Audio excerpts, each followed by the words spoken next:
Good evening, ladies and gentlemen.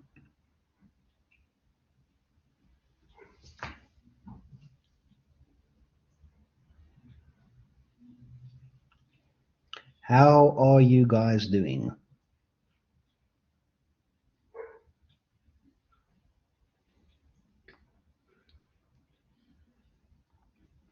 I'm glad you guys are all doing well. How was your second Monday of the semester?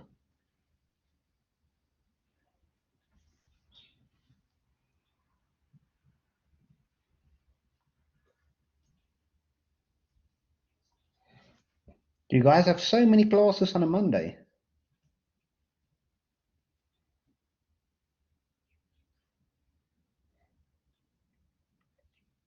8, 9. Okay, that's a lot. I remember more or less the same thing from my first year. So hopefully you will find this class interesting.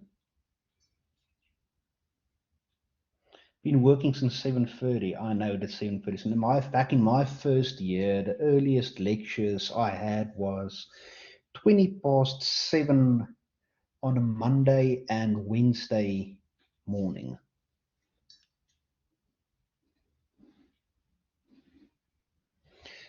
Question. So what Linux distro do you use? So like that's a good question. So for my servers, so I make use of 4 different servers at the observatory. They are all running Ubuntu server. Unfortunately, a bit of the tool chains and software I'm using depends on certain versions of Ubuntu. So for 2 of my servers, I run Ubuntu 18.04 LTS. One of my other servers runs Ubuntu 20.04.LTS, and the other one is Ubuntu 20.04 LTS.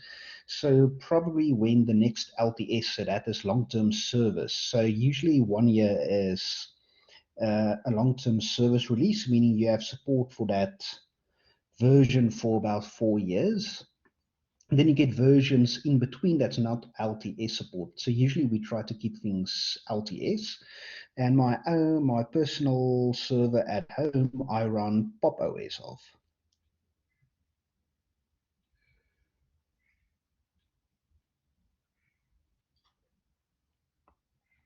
If I'm not mistaken, you guys that are studying computer science, you need to run some sort of a Linux system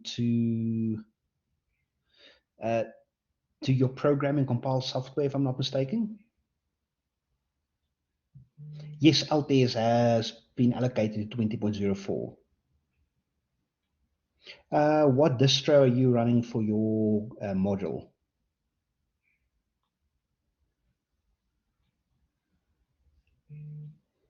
One person uses TempleOS. That's interesting. So Ubuntu is very nice, especially for servers, but if you want to do a bit more graphical stuff, then PopOS is brilliant because PopOS is a derivative of Ubuntu, but PopOS has sorted out the NVIDIA drivers for graphics.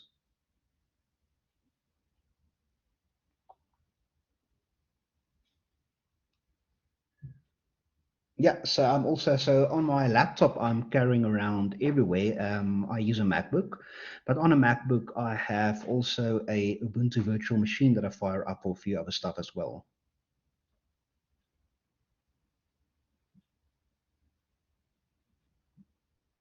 I'm so happy to see that you guys are using Linux. Very, very, very impressed.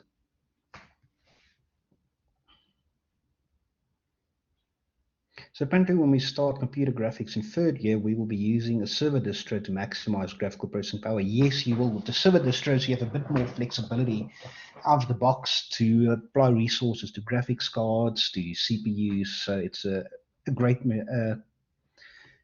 way of learning how to do computer graphics. So before we start off with tonight's lecture, I just want to show you guys. Let me share my screen.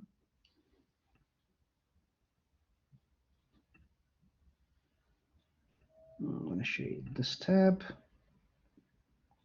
guys, want to show you where the observatory is, where I spend most of my time. So it's the Hartebees Hoek Great Astronomy Observatory.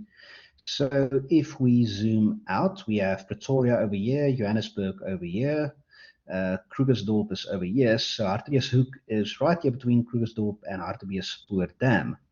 So if we zoom in, so this is the Hartebees Hoek Road. You guys will probably have driven past the site. You will see a lot of dishes next to the road.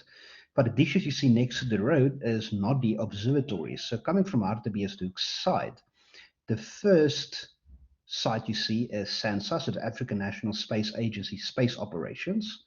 And here's the Hartebees Hoek Earth Station from Telkom that does in satellite communication. So let's swap over to a layered view.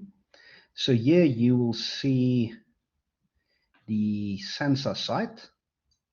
So the SANSA site has a lot of dishes. So interesting enough for SANSA, when SpaceX does a launch and one of their space vehicles heads towards Africa or move over Africa, then SANSA does the tracking and telemetry of the space vehicle and sends it to mission control for SpaceX. And also, interesting enough, SANSA has a contract from SpaceX to provide backup mission control facilities if something happens with their mission control facility. Then if you go down the road, then here is the Telkom site. So here they have small dishes. Here they have two big 32-meter dishes. But we are prone to electromagnetic interference. So if you go in the road, past SANSA, down in a valley, then here is Hartebees Hoek Observatory. So here we can see our big 26-meter telescope, over here our 15-meter telescope, and over here our new VGOS telescope that is being commissioned. So I'm going to show you something else that is very cool.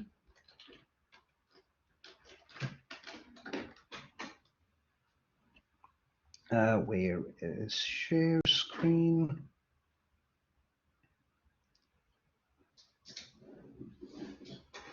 So what we have at the observatory as well is, I will share this link with you guys. This is a live feed of our 26-meter telescope.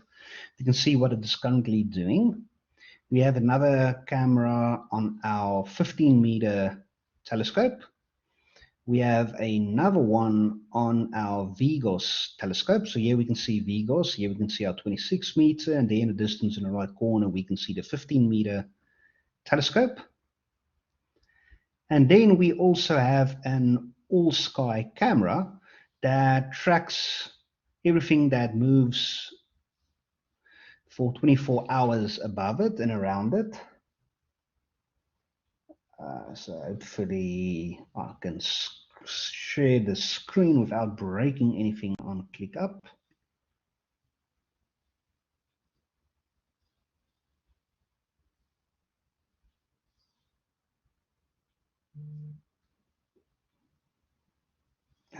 So this is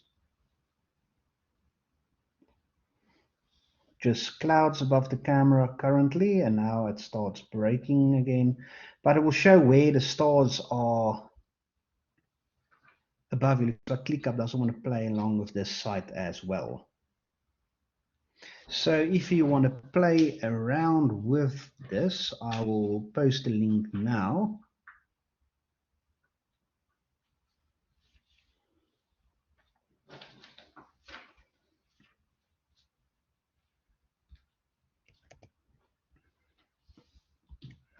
So here is the link in the chat. So, your question. So, evening, sir. So, I've been thinking about last week's lecture, just wondering, do you think there's life in all those other galaxies, or are they just existent? So, that the last chapter we're going to do in this module is we're going to discuss about life out there. So, if you look at the statistics say it doesn't make sense for us to be the only civilization or the only sentient life in the universe.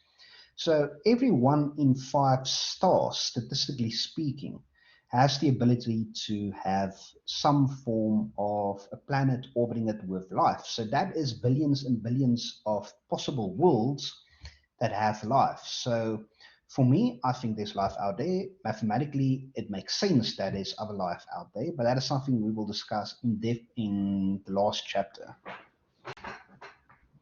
So can people visit the observatory? So yes, we can visit the observatory. So usually the last Saturday of each month, it's an open day that people can come and visit the observatory. But due to COVID, that has stopped. But I will see. I wanted to organize a field trip for this class to the observatory, but I don't know with COVID. But I will see if we can arrange something like that, perhaps. And yes, you can job shadow at the observatory as well. We have a few students each year that does a bit of job shadowing. Then, quote from Arthur C. Clarke, two possibilities exist. Either we are alone in the universe or we are not. Both are equally terrifying, and that is very true. So do you think there are parallel universes? So for me, looking at a map, the map shows that it is possible. So yes.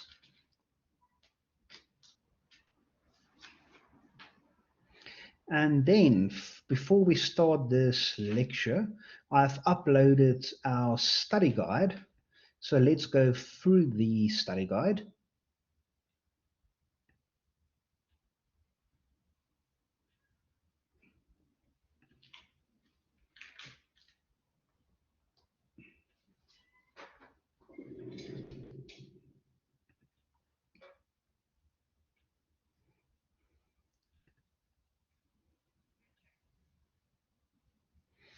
So all the details for the module is in the study guide. So here are my consultation times. Just introduction that I gave to you what this course is about. Duration of the course is 14 weeks. Our prescribed textbook is Horizons Exploring the Universe, the 14th edition. Here are additional textbooks. These are not prescribed, just additional textbooks that you can take a look at for your own interests. I will confirm the dates for the semester test assignment and examination before the end of this week. So your semester test will have a weighting of 50%.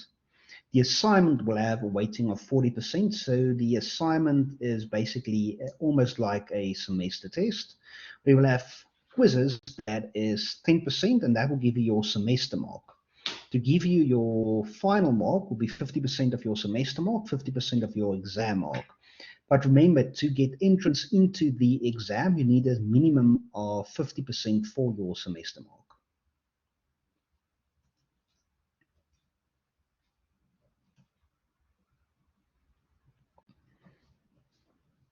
Yes, the assignment will be online. So I will, later this week, I will give you the guide for the assignment as well. But basically what you are going to do for the assignment is you are going to observe the moon for a minimum period of 10 consecutive days. So we have the entire semester to do the assignments. So you'll have more or less 3 months to do the assignments. You can pick any time for the assignment.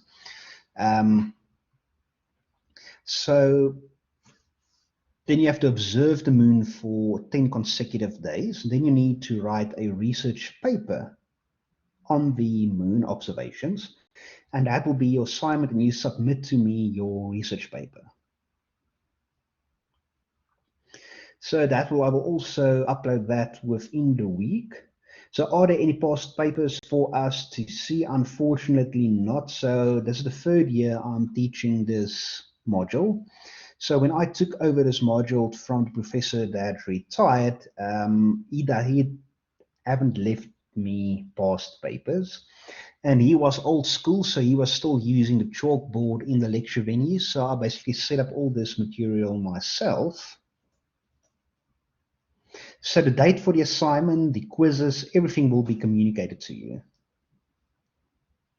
So will you be guided somewhat? Yes, you'll be guided somewhat. So before the end of the week, I will give you the date for the semester test, the exam, and the assignment. It will be an eye observation.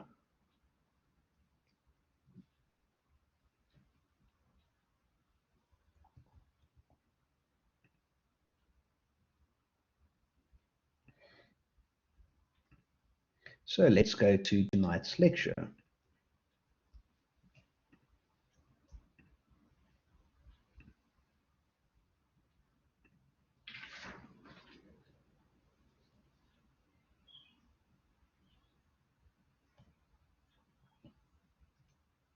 So equipment for observation, you will need no equipment. The only thing you will need is your own eyes.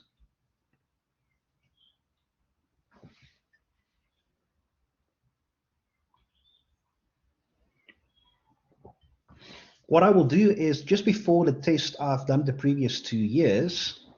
So I will give you a mock exam test and a mock exam for preparations for the test and exam.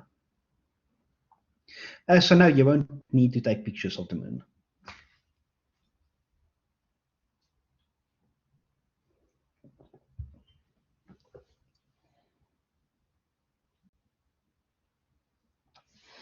So for tonight's lecture, we will be going through chapter 2 and chapter 3 of the textbook. So last week's lecture was our introduction lecture, and lecture 1, that was basically on the first chapter.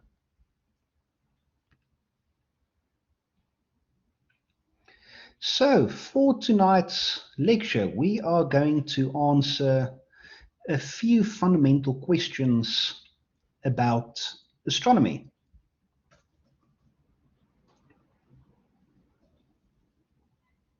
I just want to open up my notes on this side.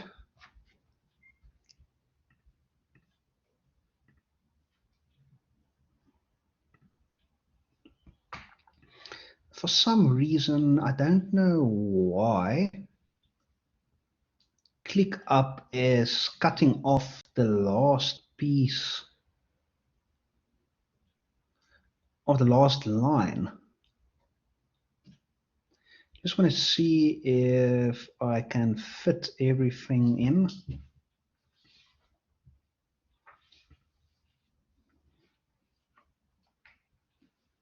Tell me what's going on with, can everybody see, what is the last point you can see on the slides below? So the last point is solar eclipses. Can you see solar eclipses on your side, or is it being cut off?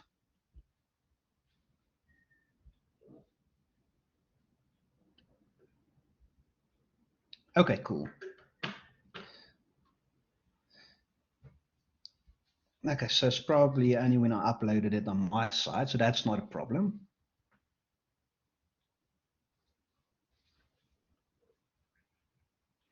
No, so what we did is, so this is lecture 2. So remember last week, Monday, we had our intro lecture. Last week, Tuesday, was lecture 1, and then tonight is lecture 2. So tomorrow we will have lecture 3.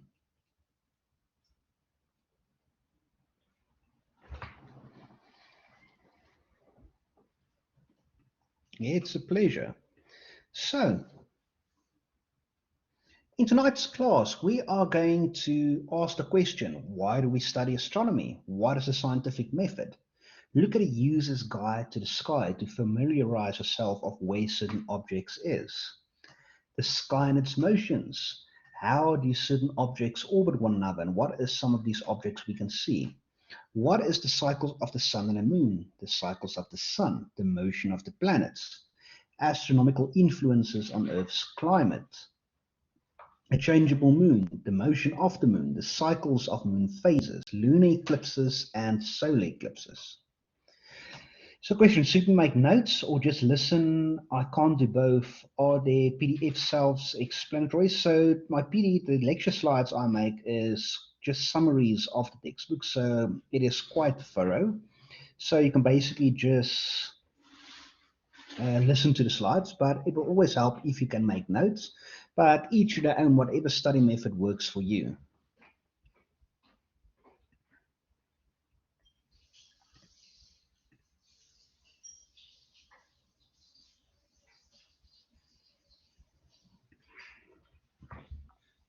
So the good thing about science is that it's true whether or not you believe in it. Neil deGrasse Tyson. So the first question I'm going to ask you guys, why do we study astronomy?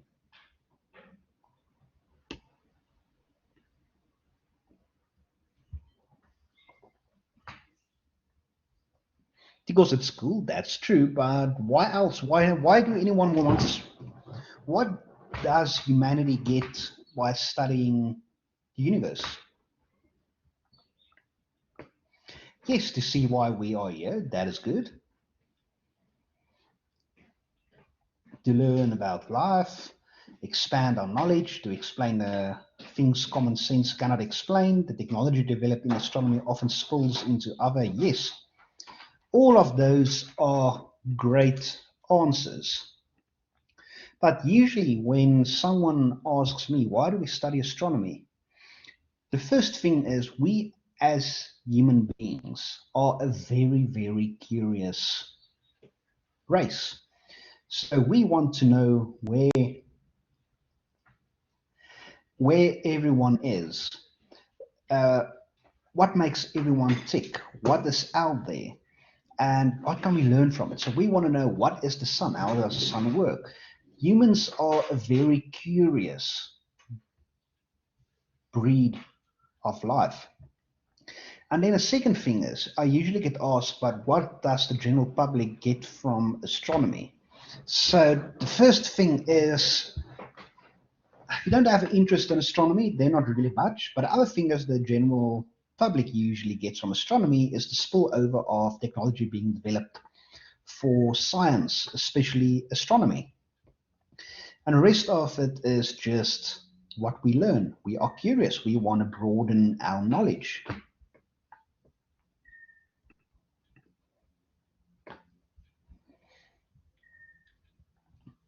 So, your exploration of the universe will help you answer two fundamental questions. What are we, and how do we know?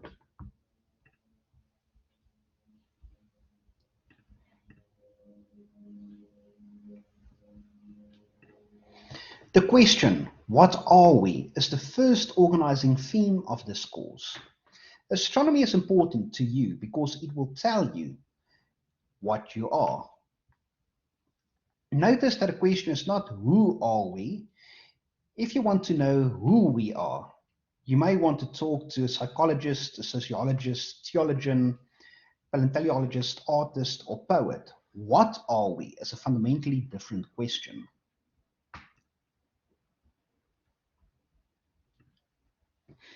As you study astronomy, you will learn how you fit into the history of the universe. You will learn that atoms in your body had their first birthday in a Big Bang when the universe began. Those atoms have been cooked and remade inside generations of stars, and now, after billions of years, they are inside you. Where will they be in another 10 billion years? This is a story everyone should know, and astronomy is the only course on campus that can tell you that story. So I want to ask you the question. Have you realized that most of the atoms inside you came from stars?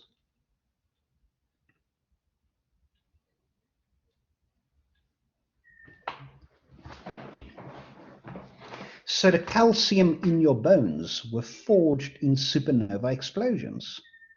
And like I said in our introductory lesson, all heavy elements on Earth, such as gold, silver, copper, uranium, everything is made in dying stars. So it's like Carl Sagan said, we are literally all made of star stuff.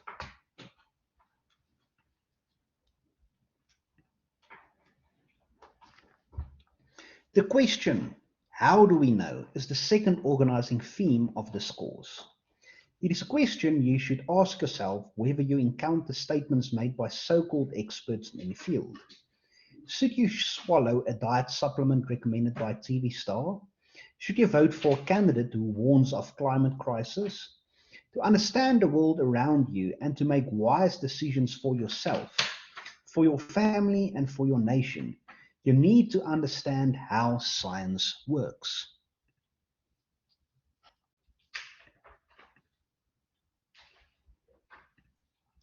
So how do scientists learn about nature?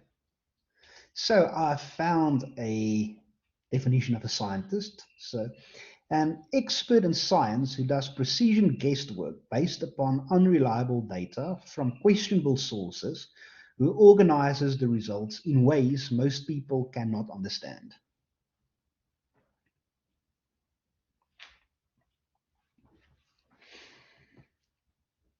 You have probably heard several times during your education about a scientific method as the process by which scientists form hypotheses and test them against evidence gathered by experiments and observations. Scientists try to form hypotheses that explain how nature works. If a hypothesis is contradicted by evidence from experiments or observations, it must be revised or discarded. If a hypothesis is confirmed, it still must be tested further. In that very general way, the scientific method is a way of testing and refining ideas to better describe how nature works.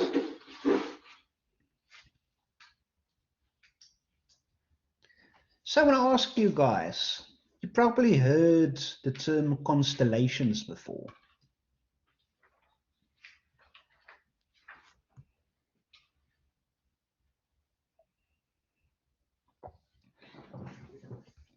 Who can explain to me what is a constellation?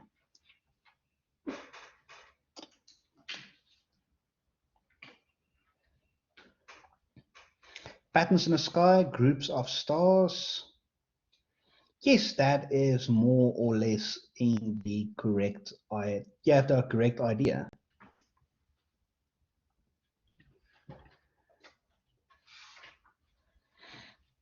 So constellations, all around the world, ancient cultures celebrated heroes, gods, and mythical beasts by giving their names to groups of stars called constellations. The constellations simply celebrate the most important mythical figures in each culture. The oldest constellations named in Western cultures originated in Assyria over 3,000 years ago, and others were added later by Babylonian and Greek astronomers. Of these ancient constellations, 48 are still in use.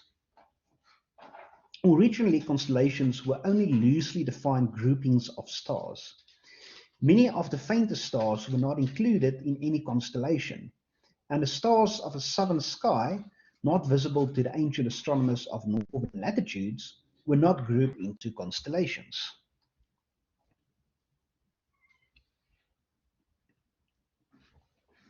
Constellation boundaries, when they were defined at all, were only approximate, so a star like Alpheratz could be thought as part of Pegasus or part of Andromeda. To correct these gaps and ambiguities, astronomers have added 40 modern constellations, and in 1928 the International Astronomical Union established 88 official constellations with clearly defined boundaries.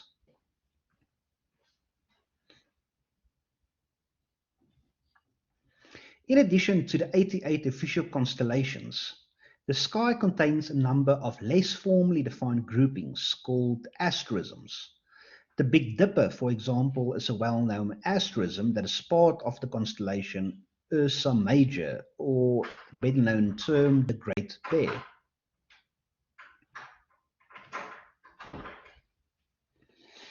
So, where do star names come from? In addition to naming groups of stars, ancient astronomers gave names to the brightest individual stars. Modern astronomers still use many of those ancient names. Although the constellation names came from Greek translated into Latin, the language of science until the 19th century.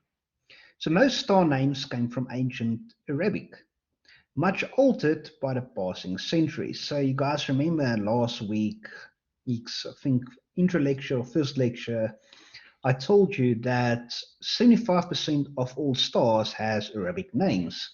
Because back in the Middle Ages, that is where the scientific power of the world lie. And that's why in math we have Arabic numerals. So naming individual stars is not very helpful because you can see thousands of them. How many names could you remember? Also, a simple name gives you no clues to the location of the star in the sky or to its brightness. A more useful way to identify stars is to assign letters to the bright stars in a constellation in approximate order of brightness. Astronomers use the Greek alphabet for this purpose. Thus, the brightest star in a constellation is usually designated Alpha, the second brightest Beta, and so on. Often the name of the Greek letter is spelled out, as in Alpha, but sometimes the actual Greek letter is used, especially in charts. So is there a big difference between constellations and asterism? So the big difference is constellations is defined with bright stars, but in asterisms they are a bit fainter stars and not really defined, so that's what I call asterism, but if they are definitely defined, then it is the constellation.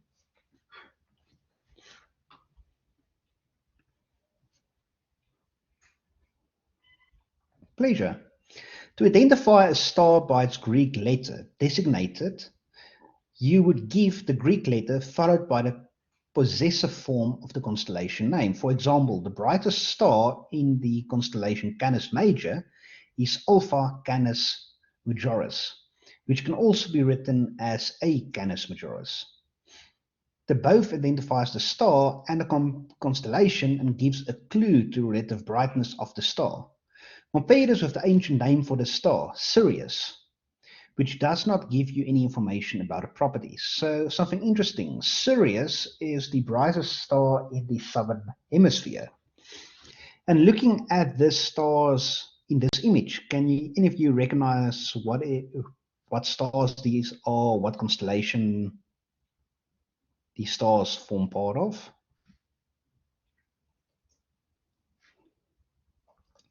Not Orion?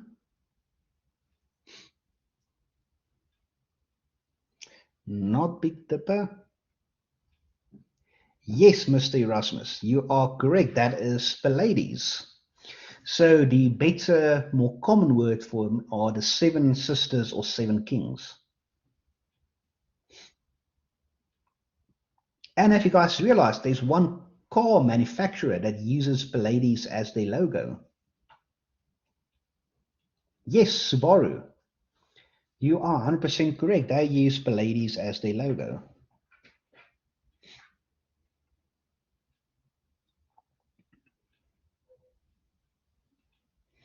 So here in this image, we can see Orion. So here we can see A Orionis is also known as Betelgeuse or Alpha Orionis. And here we can see Beetle Orionis is also known as Rigel. So we will learn later on that Betelgeuse is a massive super red giant, about 400 times bigger than our own sun, but we will learn in later chapters more about that. And then in Orion, especially here, you can see is the three kings, the better word for it, but this forms the belt of Orion. And then here we will see three smaller stars that forms the sword. And right here is a nebula, or another word for it is stellar nursery, where stars are actually born. But we were going to discuss that in later chapters as well. But this is one of my favorite objects to look at and observe. So if you ever have a chance to look through a telescope or even a pair of binoculars, try and look at the Orion Nebula. It will basically look like a cloud in space, and it is very beautiful to observe and see. And I see one of our class friends has posted a photo they took of the nebula on our Discord channel as well.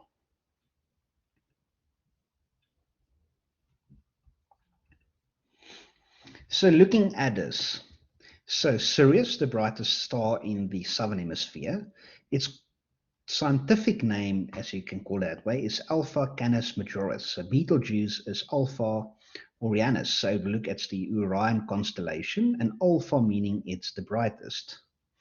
So Rigel or Beta Orionis, and so on and so forth. So here we can see the different constellations.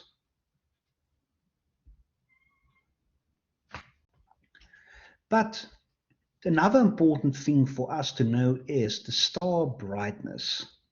So astronomers usually describe the brightness of stars using the magnitude scale. The system that first appeared in the writing of Claudius Plotinus, also known as Ptolemy, about in the year 140. The system probably originated even earlier, and most astronomers attribute it to the Greek astronomer Hipparchus. Hipparchus compiled the first known star catalogue, and he may have used the magnitude system in that catalogue. Almost 300 years later, Ptolemy used the magnitude system in his own catalogue, and successive generations of astronomers have continued to use the system. So do we need to know these names by heart? No, you don't have to know them by heart. So this is just to give you information. So why did these earlier astronomers use the magnitude scale for the brightness of objects?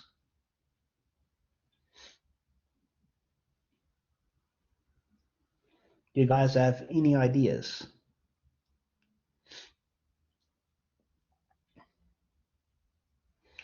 Visually, but did you guys realize that our eyes sees things in a logarithmic scale?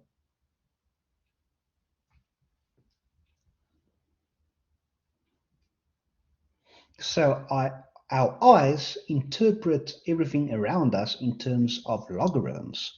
And the magnitude scale is a logarithmic scale, and that's why it makes sense.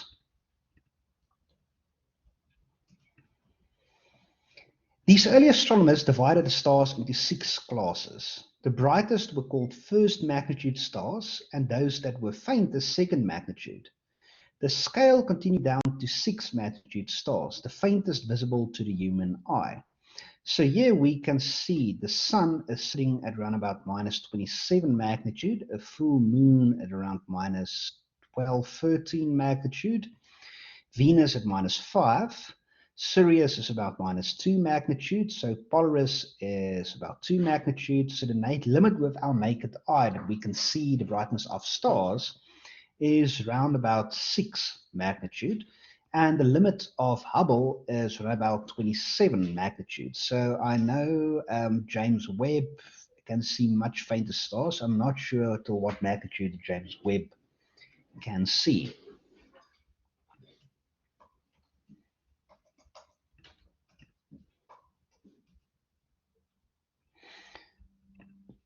So the larger the magnitude number, the fainter the star. This makes sense if you think of the bright stars as first-class stars and the fainter visible stars as sixth-class stars. Ancient astronomers could only estimate magnitudes, but modern astronomers can measure the brightness of stars to high precision, so they have carefully redefined the magnitude scale.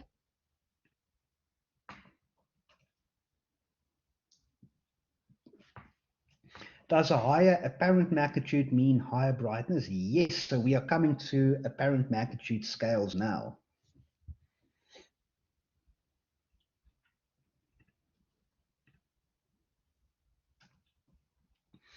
So instead of saying that a star known by the charming name short, so Theta Leonis, is third magnitude, they can say its magnitude 3.34.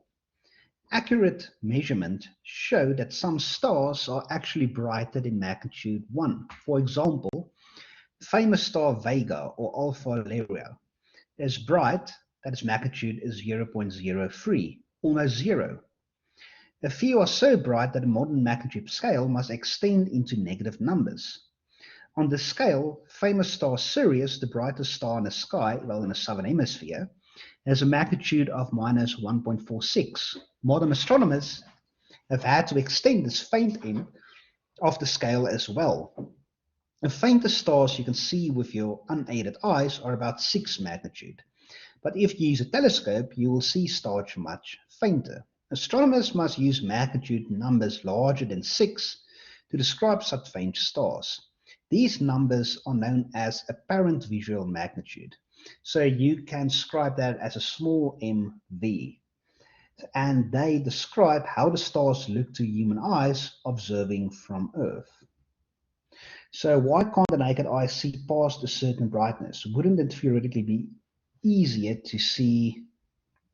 So basically it comes down how our eyes are designed. So if you look at a telescope, the bigger the telescope is, so the opening of the telescope and your mirror, the more light can enter the telescope and the fainter objects we can see. So our eyes are such a size that we can only see till magnitude 6. So if we want to improve it, we literally will need bigger eyes.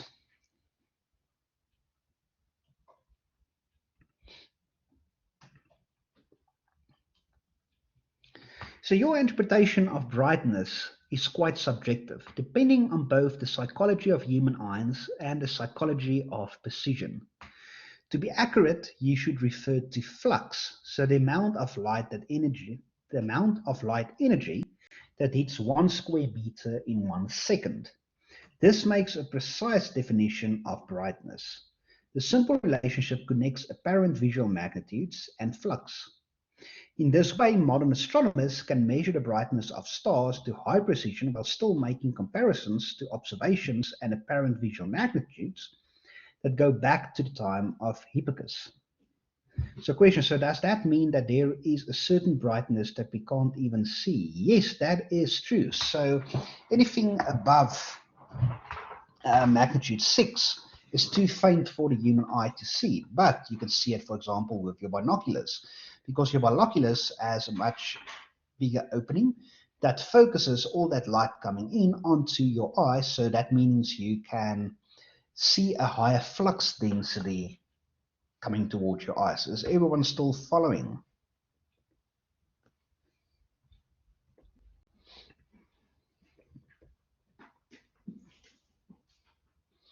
Awesome. And everybody is happy with the definition of flux.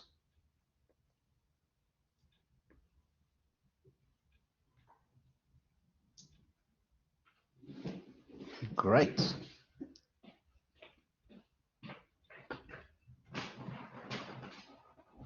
So now we're going to look at magnitudes, continuum magnitudes. But isn't distance a factor in brightness? Yes, distance is a factor in brightness. Because remember, if an object is further away, its light gets dispersed further. So that means less light is coming into your eyes, meaning the flux density is lower the further object is away.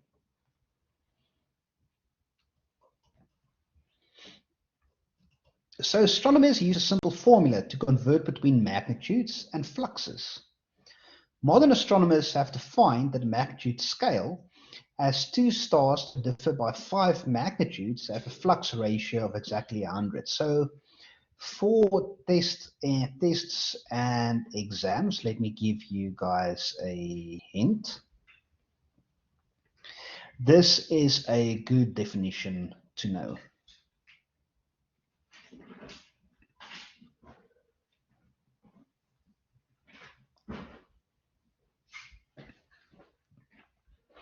So remember our definition for this, for flux or the magnitude. So modern astronomers has defined a magnitude scale of 2 stars that differ by 5 magnitudes have a flux ratio of exactly 100. So that means if one star is at magnitude 1 and the other star is at magnitude 6, the flux ratio is exactly 100. So therefore we can manipulate the equation a little bit.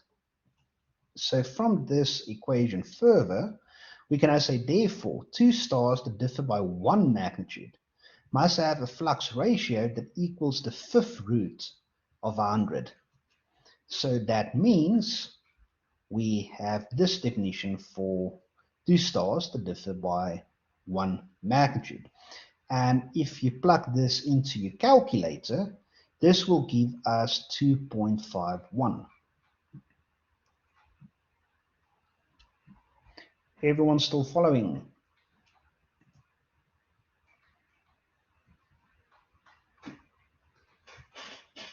Okay, cool. So now if we put this in comparison on a table with different stars, if we have two stars and both is at exact same magnitude, then the corresponding flux ratio is 1. If we have two stars and one is 1 magnitude brighter than the other one, then the flux ratio is 2.51. If the stars differ in magnitude by 2, then the ratio is 6.63, and that continues on into infinity.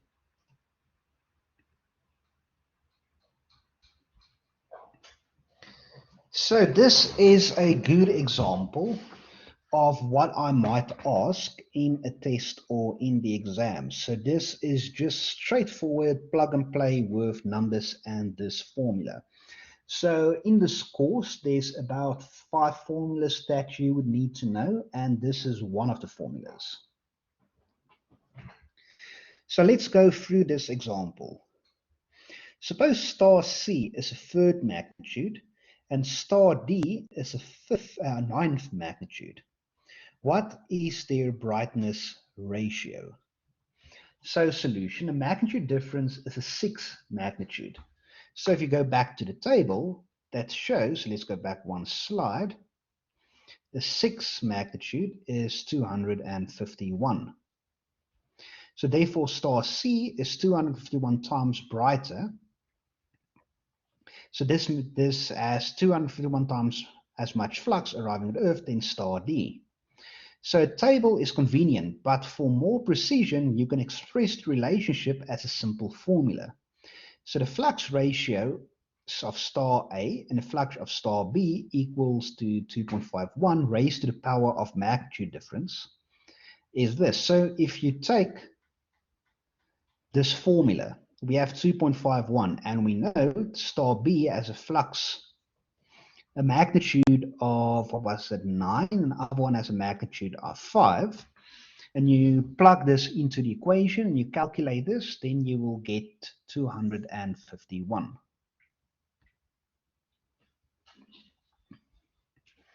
The next example. Yes, almost you're correct. So this reminds me of the gravitational force. Yes, that is almost the same. So in example B, you just manipulate the formula a bit. So if the magnitude difference is 6.32 magnitude, what is the flux ratio? Solution, the flux ratio must be 2 to the power 551 to the power 6.32. So pocket calculator tells you the answer is 336. So the flux of light from star A is 336 times larger than the flux from star B. So know that because the way magnitudes are defined, star A has the larger flux and numerically smaller magnitude. On the other hand, when you know the flux ratio and want to find a magnitude difference, it is convenient to rearrange the previous formula and write it as follows. So if you go back to this, so you can see this equation right here can be rewritten by just making use of our log rules as this. And so the expression log means a logarithm to base 10. And this is basically the most difficult math we're going to do for this module.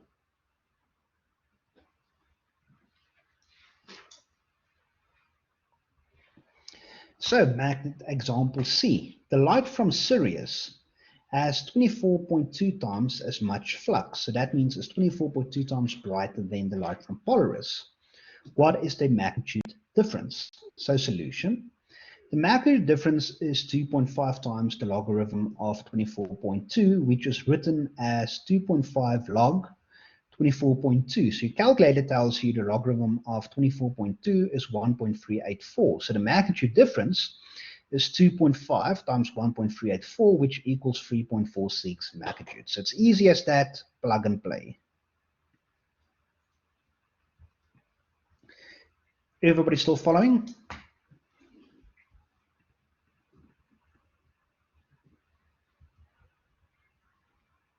Awesome.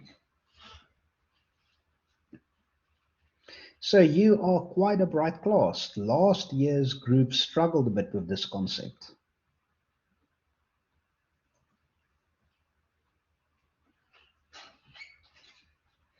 So now let's look at the celestial sphere. So ancient astronomers believed the sky was a great sphere surrounding Earth with stars stuck on the inside like thumbtacks in a ceiling. Modern astronomers know that the stars are scattered through space at different distances, but it's still convenient to think of the sky as a great starry sphere enclosing Earth. So in this image, here we can see the North Celestial Pole, the Southern Celestial Pole, and the celestial equator.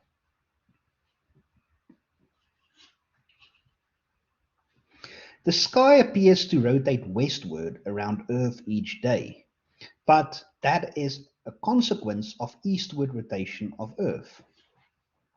That rotation produces day and night. Notice how reference points on a celestial sphere, such as the zenith, nadir, horizon, celestial equator, and north celestial pole and south celestial pole, define the four directions: north point, south point, east point, and west point. So if we look at our figure, this is also a question I might ask in the test on exam. So what is zenith? So if we are standing right above our heads on a 12 o'clock position is zenith.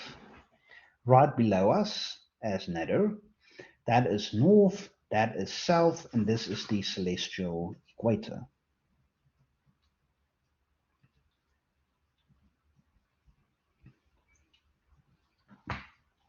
Astronomers measure angular distance across the sky as angles and express them as degrees, arc minutes, and arc seconds. The same units are used to measure the angular diameter of an object. So here we see our two different objects, and this is our angular distance. So astronomers might say the star was 2 degrees from the moon. Of course, the stars are much further away than the moon. Well, when you think of the celestial sphere and pretend that all celestial objects are attached to it, you can measure distance on the sky as an angle. So the angular distance between two objects is the angle between two lines extending from your eye to the two objects. Astronomers measure angles in degrees, arc minutes, so that R is 1/60th of a degree, and arc seconds, that is 1/60th of an arc minute. So to get an arc minute, you take your degree, divide it by 60. And to go from arc minutes to arc seconds, you take your arc minute, divide by 60, and then you get your arc minute. Using the term arc avoids confusion with minutes and seconds of time. The angular diameter of an object is the angular distance from one edge to the other. The sun and moon are each about half a degree in diameter, and the bowl of the Big Dipper is about 10 degrees wide.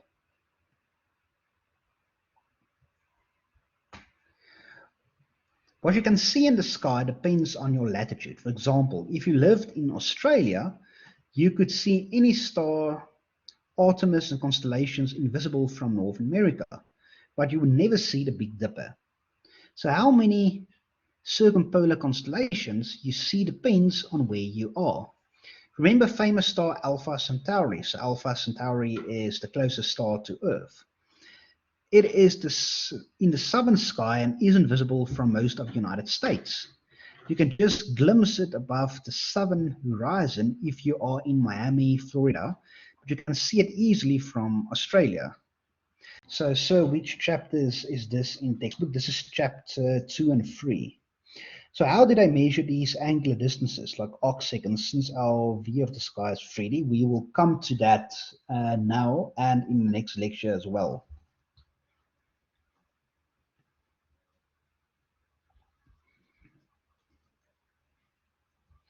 So the goal of science is to understand nature, not to memorize definitions. So that is one thing where I will differ a bit from your other lecturers. I know especially in calculus, lecturers will ask you to derive an equation or to list a certain proof or a certain theorem. For me, that doesn't make sense. If you want to, the formula is there you need to know to understand where the formula comes from. So it's always good if your lecturer will show you the derivation of a certain formula or will show you a proof. But once you have seen it, you have seen it. You never need to do it. So in practice, you will never derive a formula from scratch. So just use the damn formula as it is. But some of the other lecturers, especially the mathematicians, will disagree with me on this. So with me, luckily, you won't need to derive a certain formula or prove something because we know this, we just use it.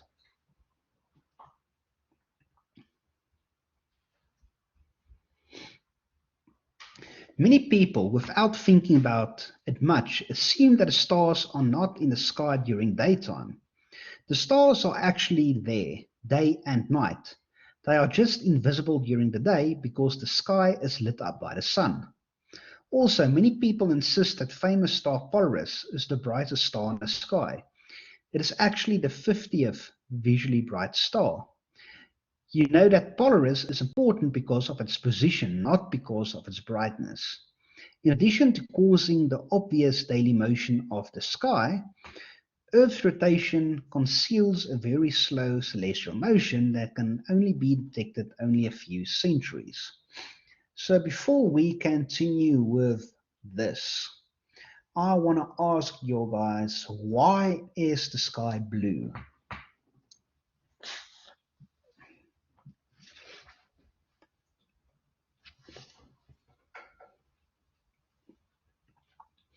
No, it's not due to the sea.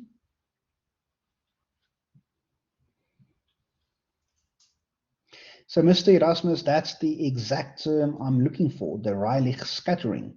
So, if you look at normal white light coming from the sun, if you put it through a prism, it splits into different colors. So, due to different atoms in our atmosphere, oxygen atoms, nitrogen, and a few other atoms, blue light gets scatters the most. And that scatters between all those atoms. And that is why our sky seems blue.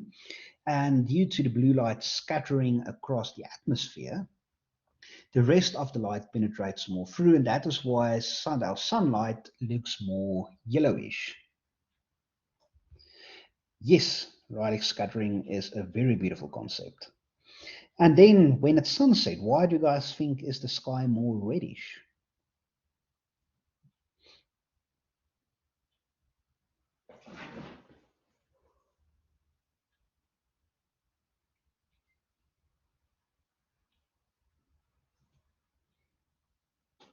Yes, so it's the Rayleigh scattering principle, but when the sun is lower to the ground, there is more atmosphere you actually look through, and the part of the atmosphere we look through has more dust in it.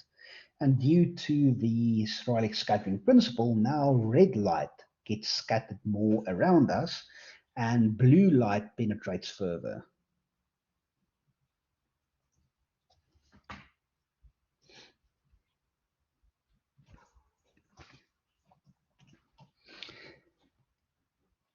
So one thing we can observe, like I said in the previous slide, we can only notice over a few centuries, is precession. In addition to causing the obvious daily motion of the sky, Earth's rotation is centered with a very slow celestial motion that can be detected only over centuries. More than 2,000 years ago, Hipparchus compared positions of some stars with the positions recorded nearly 2 centuries previously, and realized that the celestial poles and equator were slowly moving across the sky. Later astronomers understood that this motion is caused by a top-like motion of Earth known as precession.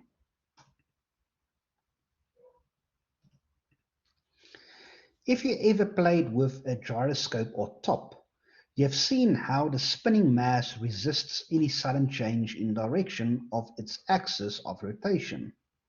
The more massive the top and the more rapidly it spins, the more it resists the effort to twist out of the position.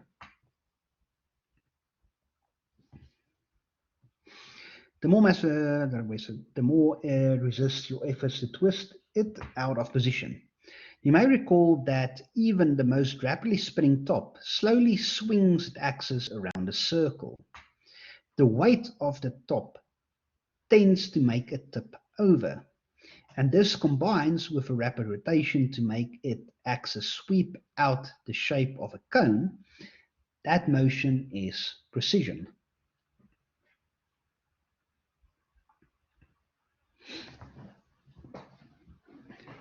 So Earth spins like a giant top, but it does not spin upright in its orbit. Its axis is tipped 23.4 degrees from vertical. If Earth's large mass and rapid rotation keeps its axis of rotation pointed towards a spot near the star Polaris, an axis would remain pointing constantly in that direction except for the effects of precession. Over centuries, precession has significant effects. Egyptian record shows that 4,800 years ago, the north celestial pole was near the star Tuban, so Alpha Draconis. The pole is now approaching Polaris and will be closest to it approximately in the year 2100. In about 12,000 years, the pole will have moved within 5 degrees of Vega, so Alpha Lyrae. So figure 2.7c shows the path followed by the north celestial pole. Next time you glance at famous star Vega, remind yourself that it will someday be a very impressive north star. So here we can see where there's Polaris and how it moves. So is everybody comfortable with the idea of precession?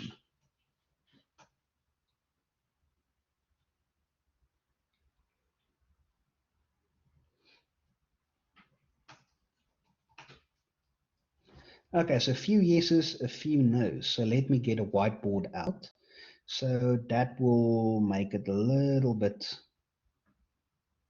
easier to explain.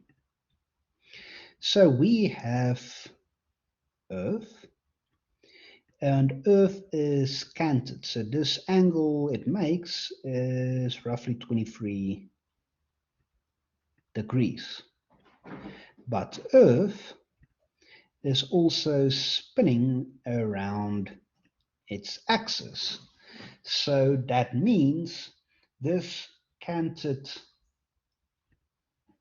23 degrees is also moving. So this means that 23-degree cant is also making, so if you plot it in a circle, is plotted in a point where this cant is now this, then we'll point there, then we'll point there, there, and go around. So if we look at it from the top, it will follow a path like this. And if we have our different objects on it, so here we will have Polaris. Here, for example, we will have Vega. Here, for example, we will have something else. So what we have is this axis right now is currently tipped towards Polaris. But in 12,000 years, that tip will be pointing towards Vega.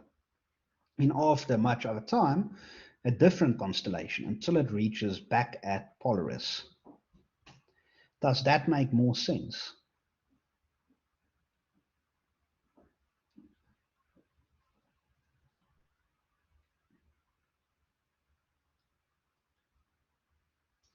Awesome. So at some point in the future, South Africa will become North Africa when the Earth rotates upside down, not upside down. So what will happen is Earth's magnetic field will, at some point in the future, swap. So North will become South and South will become North, but that's a totally different conversation.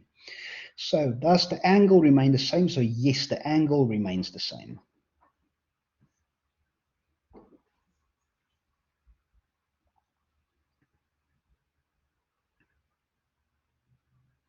It's a pleasure. So let's go back to our lecture slides.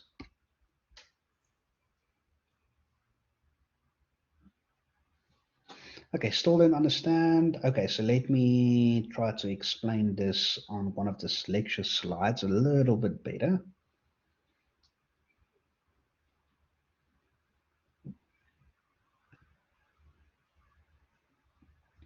Okay, so in the slides, here we can see Earth, and it's canted at 23 degrees.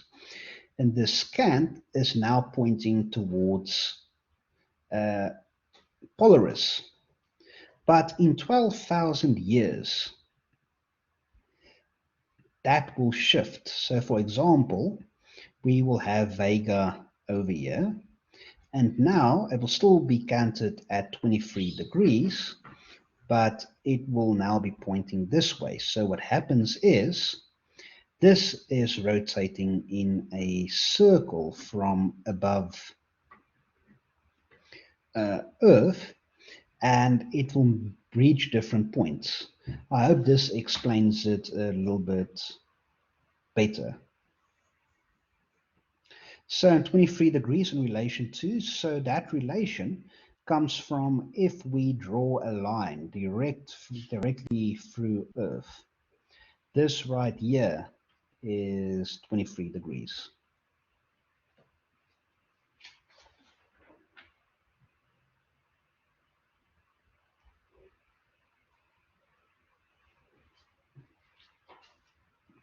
So north and south poles won't change, but where the North Pole is pointing towards in space will change. So meaning right now, in the Northern Hemisphere, you are all probably heard the concept, the Northern Star. So the Northern Star will not be the Northern Star anymore. So in 12,000 years, Vega will be the North Star.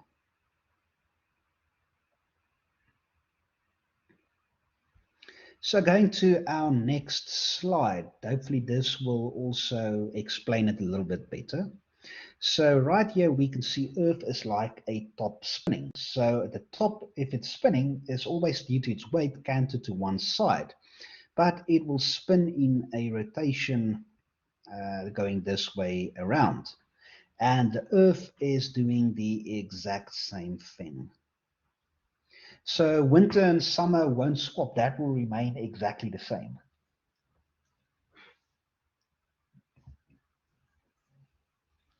So everyone following, or should I try to explain it a little bit better?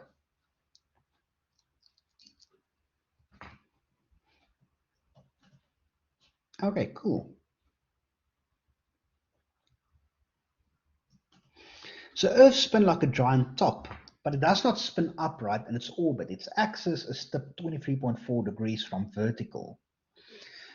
Earth's large mass and rapid rotation keeps its axis of rotation pointed toward a spot near the star Polaris, and the axis would remain pointed constantly in that direction except for the effects of precession. Over centuries, precession has significant effects. Egyptian records show that 4,800 years ago, the North Celestial Pole was near the star Turban, so Alpha Draconis. The pole is now approaching Polaris and will be closest in approximately year 2100. In about 12,000 years, the pole will have moved within 5 degrees of Vega. And that is what we have seen in, this is what you can see in this image.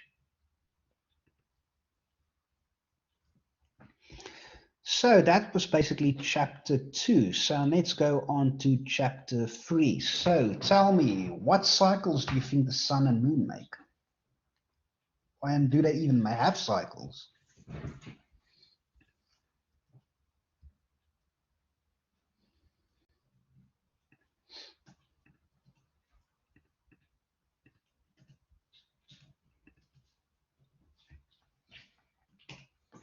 Any volunteers? Anyone has an idea what's going on? Yes. So the Sol is a cycle. So Sol is an equinox. That's a cycle, yes.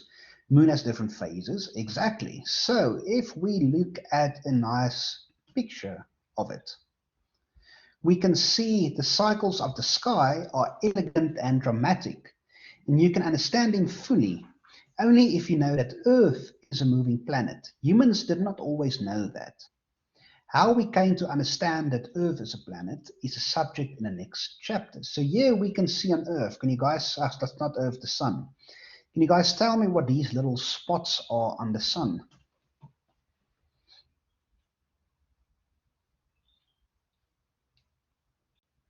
Not solar flares, not solar bursts.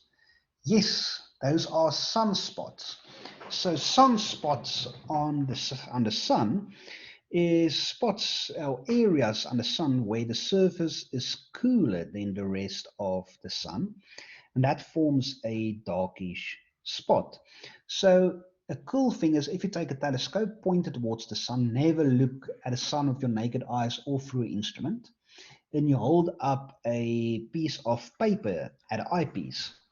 You can see the sunspots on the paper. So sometimes the sun will have sunspots, sometimes it won't have spots. Here below, we can see solar flares erupting from the sun, and here it has calmed down a little bit. So the sun goes through stages where it is more active and less active. And the moon also goes through phases. We can see right here in this image all the phases of the moon.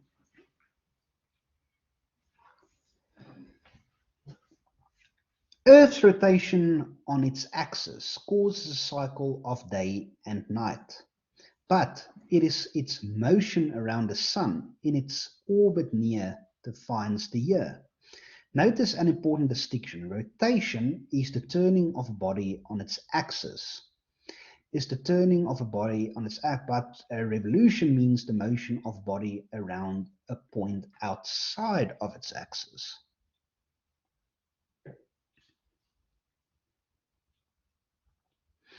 Earth's orbit is a nearly perfect circle, but is shown as at an inclined view in this diagram and consequently looks oval. Earth's motion around the sun makes the sun appear to move against the background of the stars. Earth's orbit is thus projected on the sky as the circular path of the sun, so the ecliptic.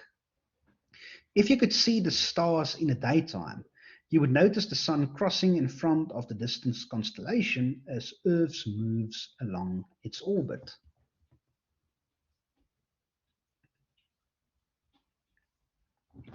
So have you guys, so does the sun spin and rotate? Yes, the sun spins and rotates around its own axis as well. So have you guys ever wondered where the horoscopes get those mumble jumble about astrology?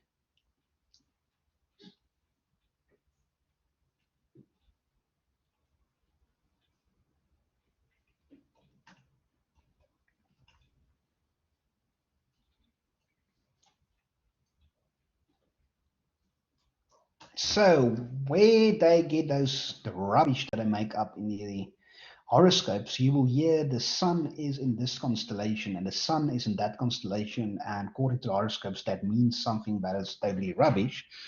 What that actually means is as Earth rotates around the sun and the constellation that is behind the sun, that is what's happening in the horoscope. So for example, January is Capricorn. So where does Capricorn come from? The Capricorn constellation is from January to just beginning of February. If you go to February, then you will have Aquarius and a bit of March as Aquarius. And that's how it works. So while the Earth is in orbit around the sun, whatever constellation is around the sun is that month. So it means absolutely rubbish, but that is how astrology basically works.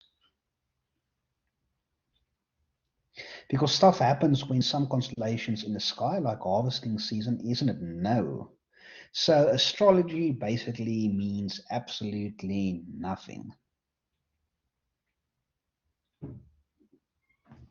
Yes, I do hate astrology that much. So for me, I'm not into pseudoscience. So for me is if science shows something and there's facts, then that is it. So it's like Neil deGrasse Tyson said, science is true whether you believe in it or not.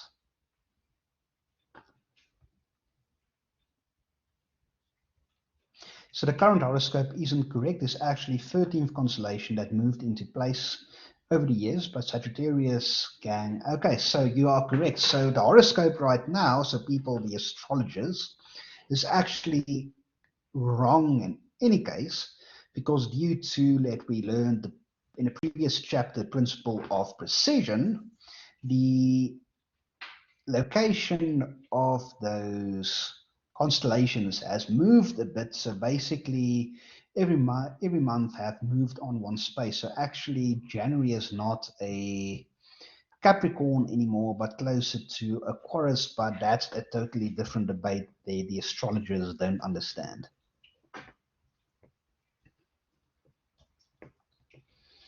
So the apparent path of the sun against the background of stars is called the ecliptic. If the sky were a great screen, the ecliptic would be the shadow cast by Earth's orbit. That is why the ecliptic can be described as the projection of Earth's orbit on the sky. Earth circles the sun in 365.26 days, and consequently the sun appears to circle the sky in the same period. That means the sun traveling 360 degrees around the ecliptic in 352.6 days travels about 1 degree eastward in 24 hours, about twice its angular diameter. You don't notice this apparent motion of the sun because you can't see the stars in the daytime, but it does have an important consequence that you do notice the seasons.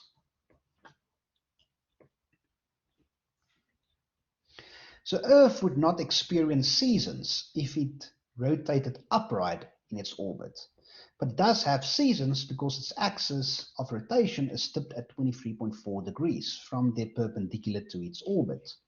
Another way to say is that Earth's equator is inclined at 23.4 degrees to its orbit.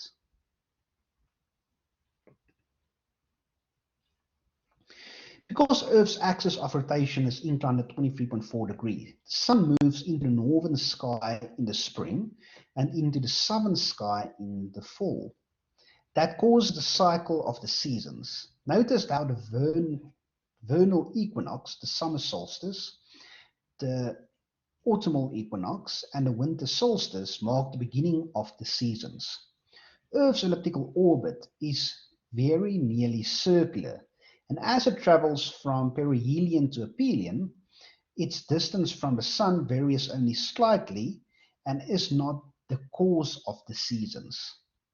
Earth goes through a cycle of seasons because of changes in the amount of solar energy that Earth's northern and southern hemisphere receives at different times of the year. Because of the circular patterns in Earth's atmosphere, the northern and southern hemispheres are mostly isolated from each other and exchange little heat.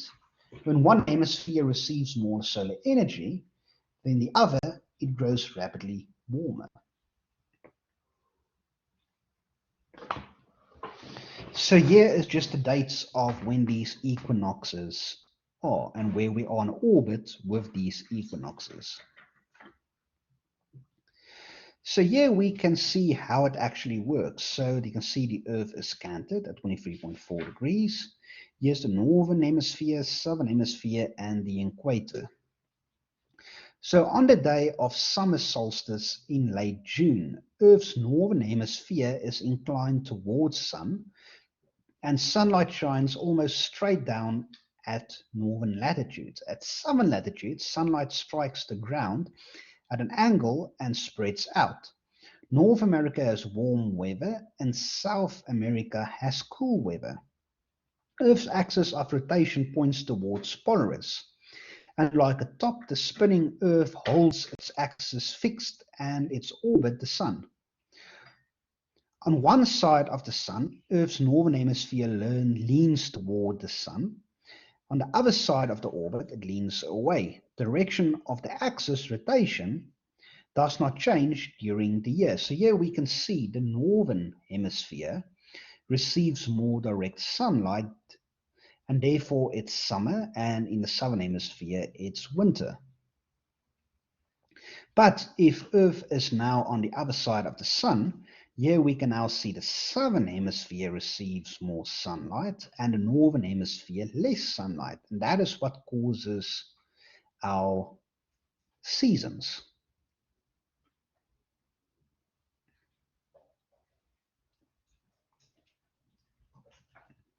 For continuing, everyone still following?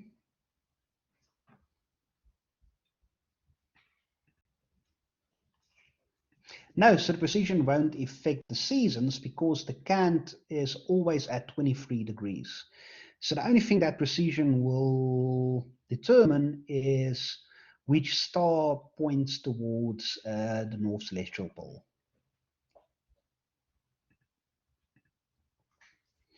The planets of our solar system produce no visible light of their own. They are visible only by reflected sunlight. Mercury, Venus, Mars, Jupiter, and Saturn are all easily visible to the unaided eye and look like stars, but Uranus is usually too faint to be seen, and Neptune is never bright enough. If you were looking down on the solar system from the North Celestial Pole, you would see the planets moving in the same counterclockwise direction around the orbits, with the planets furthest from the Sun moving the slowest. Seen from Earth, the outer planets move slowly eastward along the ecliptic. In fact, the word planet comes from the Greek word meaning wanderer. Mars moves completely around the ecliptic in slightly more than 2 years, but Saturn, being further from the Sun, takes nearly 30 years. Mercury and Venus also stay near the ecliptic, but they move differently from the other planets. They have orbits inside Earth's orbit, and that means they are never seen far from the Sun in the sky. By tradition, any planet visible in the evening sky is called an evening star, even though planets are not stars. Similarly, any planet visible in the sky shortly before sunrise is called a morning star. Perhaps the most beautiful is Venus, which can become as bright as magnitude minus 4.7. The cycles of the sky are so impressive that it's not surprising that people have strong feelings about them. Ancient people saw the motion of the sun around the ecliptic as a powerful influence on their daily lives, and the motion of the planets along the ecliptic seems similarly meaningful. The ancient superstition of astrology is based on the cycles of the sun and planets around the sky. You have probably heard of the zodiac, a band around the sky extending about 9 degrees above and below the ecliptic. The signs of the zodiac take the names from the 12 principal constellations along the ecliptic. A horoscope is just a diagram showing the location of the sun, moon, and planets around the ecliptic and their position above or below the horizon for a given date and time.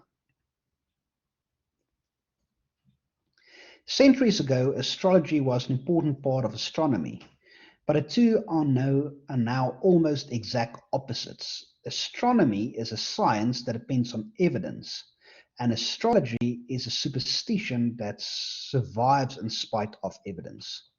The signs of the zodiac are no longer important in astronomy.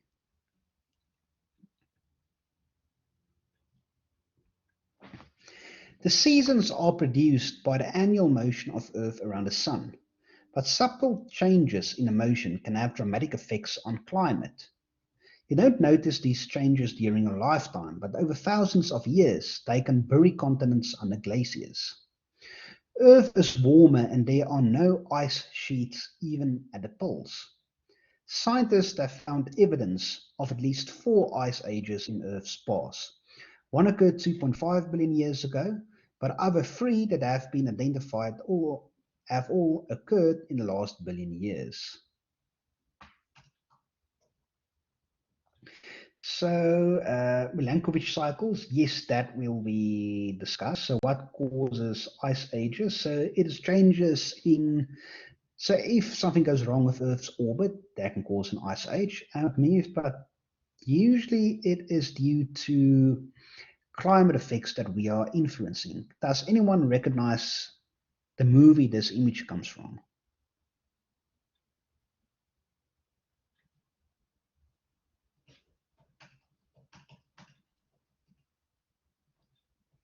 Can you name the movie Mr. De Beer?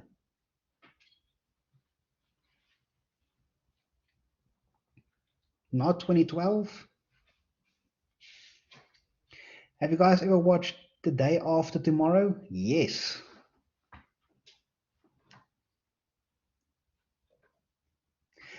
Please tell me you guys have watched The Day After Tomorrow.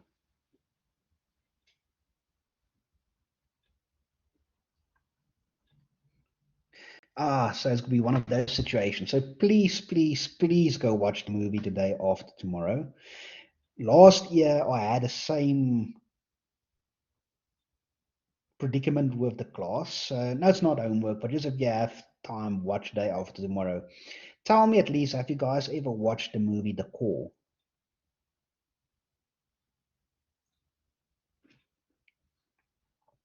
Yes and no. Why has nobody or the majority of the last year's class and this class haven't seen The Call? Please watch The Call as well if you have time.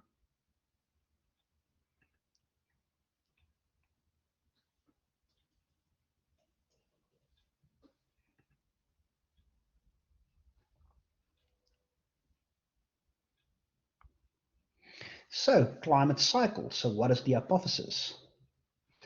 Sometimes a theory hypothesis is proposed long before scientists can find the critical evidence to test it.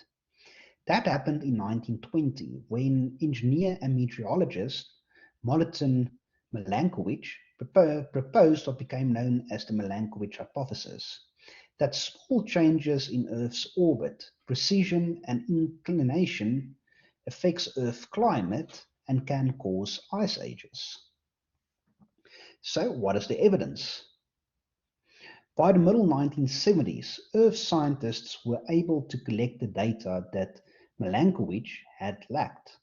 Oceanographers drilled deep in the seafloor to collect long cores of sediment. In the laboratory, geologists could take samples from different depths in the cores and determine the age of the samples and the temperature of the oceans when they were deposited on the sea floor.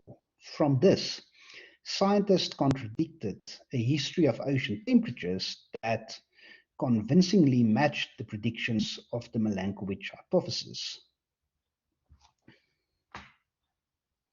So it is not correct to say ice ages naturally occur over long periods of time, but humans have just sped the cycle up to the point where animals and plants cannot adapt. Yes, that is true. So these cycles are naturally occurring, but due to our effects of pollution and other human activity, these cycles has now been accelerated.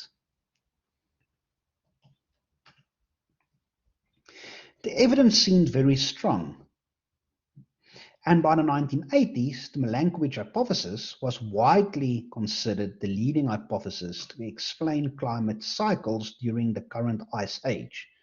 But science follows a mostly unstated set of rules that holds that hypotheses must be tested over and over against all available evidence. In 1988, scientists discovered apparent contradictory evidence. So, my opinion on climate change. So, climate change is a serious threat we need to deal with and something we need to do about it. So, I can give you an examples why we can see climate change become apparent. So, you've probably seen the last 5 years in South Africa that our weather patterns are quite whack. We are having more intense heat waves that lasts longer. The raining season is shorter, but if it rains heavily, heavily, heavily, heavily. So if, for example, I stay in Johannesburg, so in the last 5 years, the average temperature of Johannesburg has risen by about 1.5 degrees, and that is a big difference, especially to plants and cycles in the atmosphere. So, for example, we are now in a much rainier time of year than normal because due to the El Nino and El Nina effect, that is due to sea currents passing along Africa. So right now, currently, we are in an El Nino effect. That means above normal rainfall. But due to climate change, the El Nino effect is also out of whack, so we will receive more rainfall than usually the normal El Nino effect. And that is where I get into debates with a lot of people. I am totally for the use of electric vehicles. So that is the best way for each of us to make a contribution to pollution and reduce pollution. So electric vehicles is the way forward. And I've said this probably 1,000 times. If Tesla becomes available in South Africa, I will probably be one of the first persons that buy a Tesla. And then the other thing is that irritates me about people is probably the most cleanest and efficient form of energy that we can make use is nuclear power. So usually people only is afraid of nuclear and they think usually about Chernobyl or Fukushima, but that is totally rubbish. That is a few incidents that, yes, that was an accident and yes, that caused havoc, but nuclear energy is the best way forward. So to think about it, you're all familiar with the law of uh, material, material matter. Matter cannot be created or destroyed, can be only be may only be converted into one form or another. So, for example, if you have a nuclear reactor and you use 1 kilogram of uranium, the waste you will get out is 1 kilogram of uranium. And what people don't realize about, so that's the conservation of energy, but you also get the conservation of matter. So, usually, if you think about nuclear power plants, your average nuclear power plant uses about 2.5 kilograms of uranium in 2 years. So, after 2 years, the only thing you get out is 2.5 kilograms as waste. So, we usually use thorium now. So, yes, thorium is an isotope we use now. You are correct. But what do you do with the radioactive waste? Not really waste matter.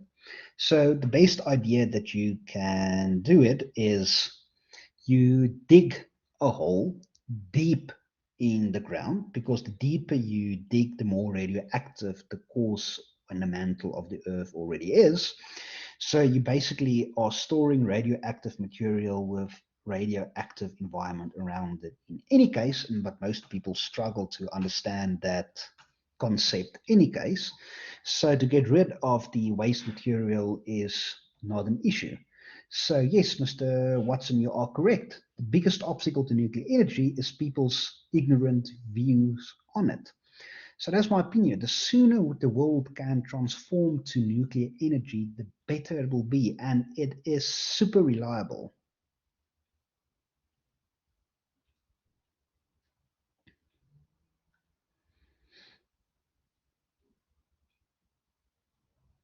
So is it true Kuberg is unstable because of bad management and that we lose one of our greatest chances for Spain? No, no, no. There is nothing wrong with Kuberg. So Kuberg only shut down one of its reactors for planned maintenance. And that is planned years in advance, so that is nothing to worry about. So the only thing I want to have is the life cycle of Kuberg to be extended and more power plants to be built.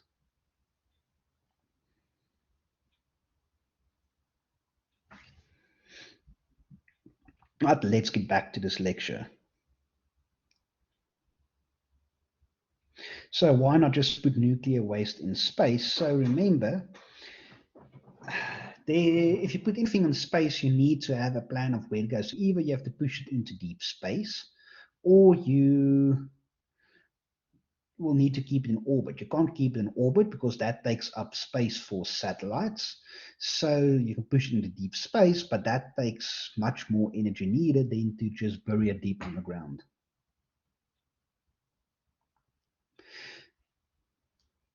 So here we can see calculations based on a Milankovitch effect can predict temperatures over time. The warming illustrated by the globes shown here took place from 25,000, 10,000 years ago and ended the last glaciation. Over the last 400,000 years, changes in ocean temperatures measured from fossils found in sediment layers from the sea match changed in solar heating predicted by the Milankovitch effect.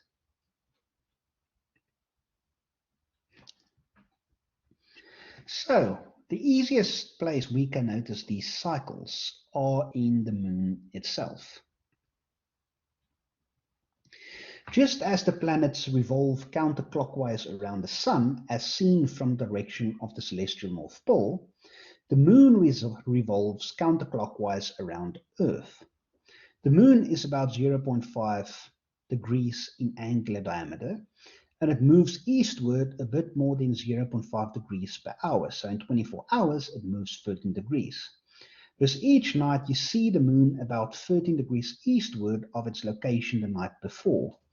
As the moon orbits around Earth, its shape changes from the night to night in a month-long cycle. The moon always keeps the same side facing Earth. The man in the moon is produced by the familiar feature on the moon's near side, but you never see the far side of the moon. The changing shape of the moon as it passes through its cycle of phases is produced by sunlight illuminating different parts of the side of the moon you can see. Notice the difference between the orbital period of the moon around Earth, so sidereal period, and the length of the lunar phase, so synodic period. So why do we only see the one side of the moon?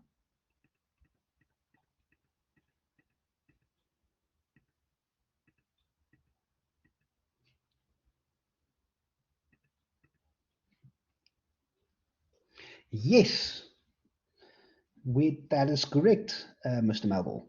So we are tidally locked with the moon. So that means the speed at which the moon rotates around its own axis is exactly the same speed Earth rotates around its axis, and the same speed the moon is rotating around Earth. So that means it's called tidally locked.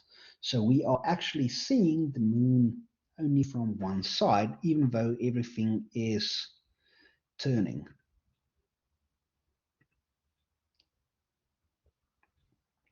So here we can see all the phases of the moon, and yes, we can get a moonless night, and that is when it is called new moon. So that is when the moon is completely in Earth's shadow. So the moon is there, but there's no light for it to reflect. So here we can see the different parts of the moon. Oh, sorry, so the moon is not in Earth's shadow, so the moon is directly in front of the sun, and it is blocked out on one side. Sorry, I got that wrong. So here we can see first quarter waxing gibbons. So the full moon is when the sun is on this side, the moon is on that side. So the entire part of the moon is lit. So waning gibbons, third quarter, waning crescents, a new moon, we don't see the moon, is when the moon is on the same side of the sun, and we have no light from the moon being reflected back. So the moon came from the Earth, right? Not exactly, but it formed at the same time as the Earth, but we will discuss that in a later chapter as well. So lunar eclipse can occur at full moon if the moon moves through the shadow of the Earth. Because the moon shines only by reflected light, the moon grows dark while it is crossing through the shadow. The umbra is the region of the total shadow. If you were drifting in your spacesuit in the umbra of Earth's shadow, the sun would be completely hidden behind Earth, and you would see no portion of the sun's bright disk. If you drifted into the penumbra, however, you would see part of the sun peeking around the edge of Earth, so you would be in a partial shadow. The penumbra sunlight is dimmed but not extinguished. So these lunar eclipses happen actually quite a few times a year. So I will let you know when the next lunar eclipse is for this year. So how it actually works is, if this is the sun or our source, this is the moon, and here is Earth. So this dark spot right here is the umbra, and this lighter part right here is the penumbra.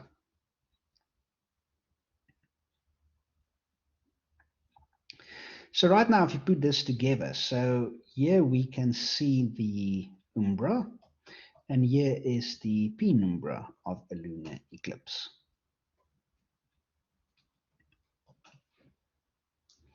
So these are some images of a lunar eclipse that we can see. So it's actually very beautiful to look at.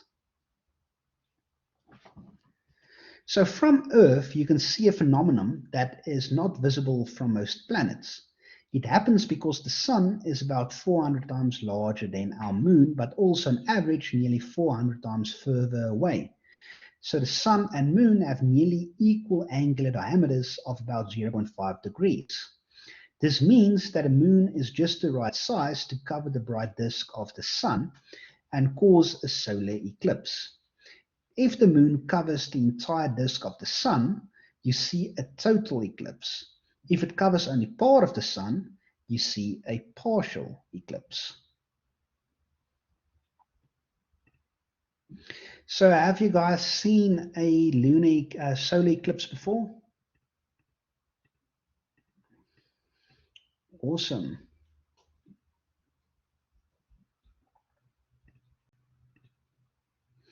So another example. So this is another question I could ask in tests or exams. So this is a hint for you. So now we're going to look at a small angle formula. So again, it's only plug and play. So figure 3.7 shows the relationship between the linear diameter, angular diameter, and distance of an object. In this case, the moon. So linear diameter is simply the distance between an object's opposite sides. If you're referring to linear diameter when you order 16-inch pizza, the pizza is 16 inches across.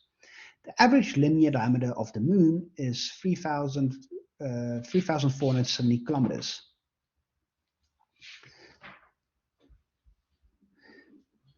The angular diameter of an object is the angle formed by lines extending towards you from the opposite edges of the object, meaning at your eye.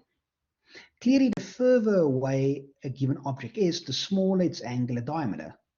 To find the angular diameter of the moon, you need to use the small angle formula.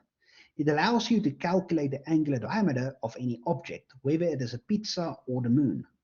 This formula is very important in astronomy, and you will encounter its use many times later in this chapter. So we have the angular diameter, so in arc seconds, divide by 2.06 times 10 to the power 5, minus the linear diameter over the distance.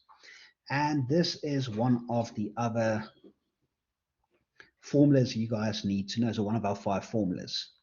So in a small angle formula, you must always use the same units for distance and linear diameter. The version of the formula shows here has arc seconds as the unit of angular diameter. You can use this formula to find any one of these quantities involved. Linear diameter, angular diameter, distance, if you know the other two, by cross multiplying. So in this example, the moon's linear diameter is 3,470 kilometers, and its average distance from Earth is 384,000 kilometers. So what is the angular distance? So solution, because the moon's linear diameter and distance are both given in the same units, kilometers, you can put them directly into the small angle formula. So you plug everything in, and you solve for the angle diameter. So the resulting angle diameter is 1,860 arc seconds, the 3 digits of precision, which equals 31 arc minutes, or about 0.5 degrees.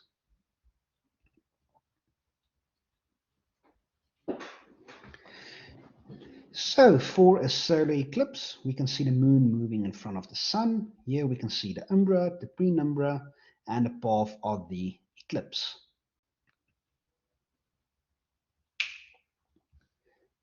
So again, Here we can see, from here in a penumbra, we can see a partial eclipse. Here we can see the full eclipse.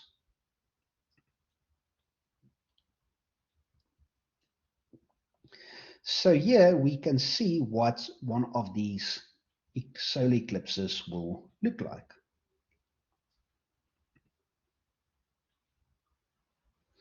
Then I'm going to finish off tonight with this quote from Bill Nye. So everyone you will ever meet knows something you don't. And that, ladies and gentlemen, is tonight's lecture. So if you have a few more questions, I will remain active for another minute or two. If you have no further questions, then you're more than welcome to log off and have a wonderful evening. And I will see you all tomorrow evening.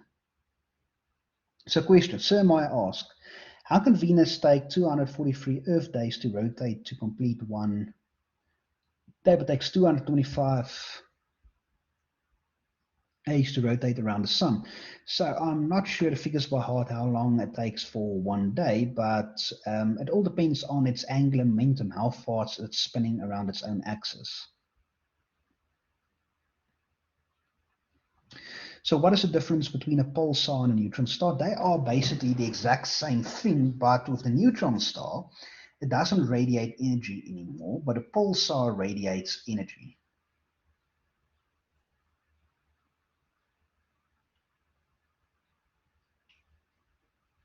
Yes, I will upload the lecture's already uploaded, but I will upload the recording shortly.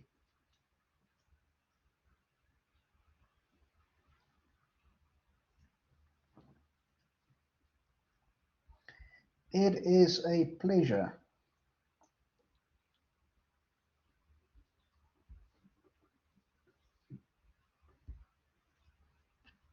So I'm going to stop the recording.